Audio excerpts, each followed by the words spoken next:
இன்னைக்கு தினமலரில் ஓபிஎஸ் கூடாரம் காலி அப்படின்னு சொல்லிட்டு நியூஸ் வந்திருக்கு. ஓபிஎஸ் கூட இருக்கவங்கலாம் நினச்சிக்கிட்டாங்களா பாஜக அதிமுக இல்லைன்னா பாஜக கூட்டணியில் எப்படியாவது நம்மளை சேர்த்துக்குருவாங்க அப்படின்னு சொல்லிட்டு. இப்போ அதுக்கு வாய்ப்பு இல்லை. ஏன்னா செங்கோட்டையன் அவர்களும் கலகக்குரல் எழுப்பினார். கடைசியில் பார்த்தா அவரை வெளியே நீக்கி விட்டாங்க.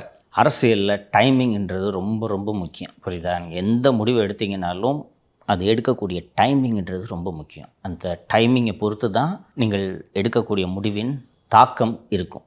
திரு செங்கோட்டையன் அவர்கள் அனைவரும் ஒன்று சேர வேண்டும், அதிமுக இணையணும், பிரிந்தவர்கள் ஒன்று கூட வேண்டும்னு 10 நாள் கெடு வச்சார். ரைட்டா?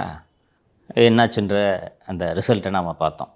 இந்த கெடுவை செங்கோட்டையன் ஜூன் 22 அதிமுக பொதுக்குழு சமயத்தில் வச்சுருந்தாருன்னா அதிமுகவோட தலையெழுத்தே மாறி போயிருக்கும்.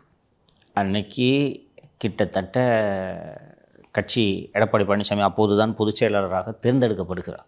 ஓகே, ரொம்ப நெருக்கடியான நிலையில் இருந்தார். அப்போ தான் எமர்ஜி ஆகி வர்றாரு. அதற்கு பிறகு தான் புரட்சி தமிழராக அவதாரம் எடுக்கிறார்.